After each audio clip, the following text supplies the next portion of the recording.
السلام عليكم ورحمة الله وبركاته. الحمد لله وحده والصلاة والسلام على من لا نبي بعد. റഹീഖുൽ ഖുർആനിന്റെ 17ാമത്തെ ഹദീസ് പാഠത്തിൽ മഹദിയായ ആയിഷ റളിയല്ലാഹു തആല അൻഹയുടെ ഒരു ഹദീസാണ് നാം പഠിക്കുന്നത്.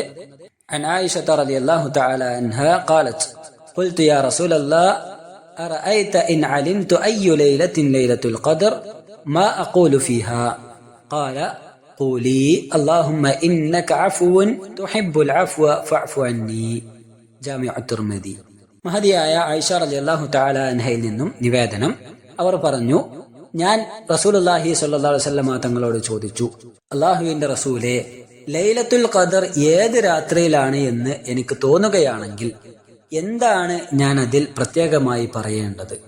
അല്ലാഹുവിന്റെ റസൂൽ സ്വല്ലല്ലാഹു അലൈഹി വസല്ലം തങ്ങൾ പഠിപ്പിച്ചു തന്നു, നീ പറയണം, അല്ലാഹുമ്മ ഇന്നക അഫുവ്വുൻ തുഹിബ്ബുൽ അഫ്വ ഫഅഫു അന്നി. അല്ലാഹുമ്മ, അല്ലാഹുവേ, ഇന്നക അഫുവ്വുൻ, നീ അങ്ങേയറ്റം വിട്ടുവീഴ്ച നൽകുന്നവനാണ്. തുഹിബ്ബുൽ അഫ്വ, വിട്ടുവീഴ്ചയെ നീ ഇഷ്ടപ്പെടുന്നുമുണ്ട്. ഫഅഫു അന്നി, അതിനാൽ റബ്ബേ, നീ എനിക്ക് വിട്ടുവീഴ്ച നൽകണമേ. ഇമാം തുർമുദി റഹ്മഹുല്ല അദ്ദേഹത്തിന്റെ ജാമിഅൽ ഉദ്ധരിച്ച ഹദീസാണ്. പുണ്യങ്ങളുടെ പൂക്കാലമായ റമദാൻ മാസത്തിലാണ് നാം നിലകൊള്ളുന്നത്. ഈ മാസത്തിൽ നാം ചെയ്യുന്ന സൽക്കർമ്മങ്ങൾക്ക് മറ്റുള്ള മാസത്തിൽ ചെയ്യുന്നതിനേക്കാൾ ഏറെ പ്രാധാന്യമുണ്ട്. അതിൽ തന്നെ ഈ റമദാനിന്റെ അവസാന 10 രാവുകൾക്ക് ഏറെ പ്രത്യേകതയുള്ളതായിക്കൊണ്ടും നമുക്ക് കാണുവാൻ കഴിയും. റമദാനിന്റെ ഈ അവസാന 10 രാവുകളിലെ ഒറ്റയിട്ട രാവുകളിലാണ് 1000 മാസങ്ങളെക്കാൾ ശ്രേഷ്ഠമാക്കപ്പെട്ട ലൈലത്തുൽ ഖദർ പ്രതീക്ഷിക്കുവാനായി നിർദ്ദേശിക്കപ്പെട്ടിട്ടുള്ളത്. വിശ്വാസികളെ സംബന്ധിച്ചിടത്തോളം അവരുടെ ലക്ഷ്യ സാക്ഷാത്കാരത്തിന് അവർക്ക് ലഭിക്കുന്ന ഏറ്റവും വലിയ ചോയ്സാണ് ലൈലത്തുൽ ഖദർ എന്നുള്ളത്. ആ ലൈലത്തുൽ ഖദർ പ്രതീക്ഷിക്കുന്ന സാഹചര്യത്തിൽ പ്രവാചകരെ, ഞാൻ എന്താണ് അധികമായി അള്ളാഹുവിനോട് ചോദിക്കേണ്ടത്, ആവശ്യപ്പെടേണ്ടത് എന്ന ചോദ്യത്തിന് മറുപടിയായിക്കൊണ്ട് നബി കരീം അലൈഹി സ്വലാത്തു വസ്സലാം പഠിപ്പിച്ചു കൊടുത്ത വാചകം അല്ലാഹുമ്മ ഇന്നക അഫുവ്വുൻ തുഹിബ്ബുൽ അഫ്വ ഫഅഫു അന്നി എന്നുള്ളതാണ്.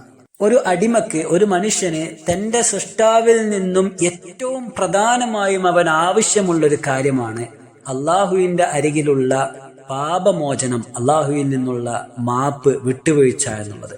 അതുകൊണ്ടാണ് ഇത്രയും ശ്രേഷ്ഠത പഠിപ്പിക്കപ്പെട്ട സന്ദർഭത്തിൽ പോലും അള്ളാഹുവിന്റെ റസൂൽ സല്ലല്ലാഹു അലൈഹി വസല്ലമ തങ്ങൾ ഇപ്രകാരം പ്രാർത്ഥിക്കുവാൻ വേണ്ടി ആവശ്യപ്പെട്ടത്. ഒറ്റയിട്ട രാവുകളിൽ നമ്മുടെ വീഴ്ചകൾ പരിഹരിക്കപ്പെടുവാൻ നമ്മളും തേടേണ്ടതുണ്ട് നമ്മുടെ റബ്ബിനോട്. അല്ലാഹു സുബ്ഹാനഹു വ തആല സ്വീകരിക്കുമാറാകട്ടെ. റമദാനിന്റെ അവസാന 10 ഒറ്റയിട്ട രാവുകളിൽ ഈ പ്രാർത്ഥന അർത്ഥം മനസ്സിലാക്കിക്കൊണ്ട് അധികരിപ്പിക്കുവാൻ നമ്മൾ പരിശ്രമിക്കുക. അല്ലാഹു സുബ്ഹാനഹു വ തആല നമ്മിൽ നിന്ന് സ്വീകരിക്കുമാറാകട്ടെ.